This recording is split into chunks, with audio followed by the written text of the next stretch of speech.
अस्सलाम वालेकुम नाज़रीन गिरामी, कैसे हैं आप। फास्टर न्यूज़ के प्लेटफॉर्म से मैं हूं आपका होस्ट राव साकिब। आज मैं आपके लिए लेके आया हूं नकीबुल्लाह महसूद का दबंग स्टाइल। नाज़रीन गिरामी, मेरा नहीं ख्याल कि पाकिस्तान में कोई भी ऐसा बच्चा, बूढ़ा या जवान या फिर कोई भी ऐसा शख्स हो कि जिसकी आंख अश्क बार ना हुई हो।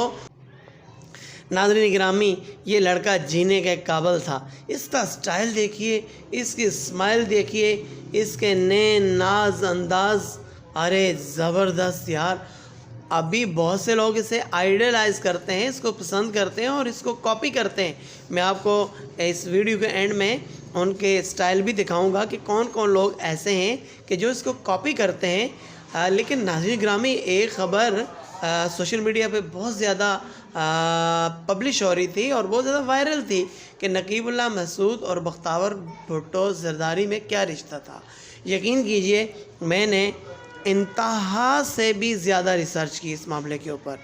इन दोनों का कोई ताल्लुक़ भी नहीं था, बिल्कुल भी कोई ताल्लुक़ नहीं था। अगर मिसाल के तौर पे बख्तावर भुट्टो ज़रदारी को ये लड़का पसंद होता तो अगली ज़रदारी की बेटी है यार, उसके लिए कोई मसला था इसको कैच करना। और दूसरी बात ये कि ये आप देख रहे हैं ना कि ये इस टाइम आपको एक मैप नज़र आ रहा है, ये कराची का है। जी हाँ, कराची और हैदराबाद का सफ़र जहाँ से स्टार्ट होता है उस जगह का नाम है सोहराबकोट। सोहराबकोट में ये बंदा रहता था और सोहराबकोट के रहने वाले सारे लोग इसको जानते हैं। अल आसिफ स्क्वायर के रहने वाले सारे लोग इसको जानते थे।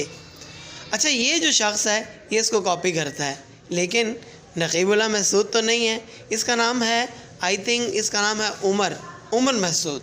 हाँ, कॉपी करता है, स्माइल भी अच्छी है, स्टाइल भी अच्छा है, साफ़ सुथरा भी रहता है, बाल वाल भी अच्छे हैं, लेकिन ये नकीबुल्लाह महसूद नहीं है। अगर आप कभी सोहराबकोट जाएं और आप इस बंदे को देखें तो यकीन कीजिए कि नकीबुल्लाह महसूद की याद ताज़ा हो जाती है। स्पेशली नकीबुल्लाह महसूद का जो लाइफ स्टाइल था आपको इस बंदे के अंदर मिलेगा। 19-20 का फ़र्क ज़रूर है, मगर इस बंदे ने काफ़ी हद तक फॉलो किया। काफ़ी हद तक नहीं बल्कि 100% फॉलो किया। देखिए, इसकी कटिंग चेक कीजिए, आप इसके आईब्रो का स्टाइल चेक कीजिए, और उसके बाद आप चाहे मेरे वीडियो को लाइक करें, डिसलाइक करें, लेकिन चैनल को सब्सक्राइब ज़रूर कीजिएगा। ये शख्स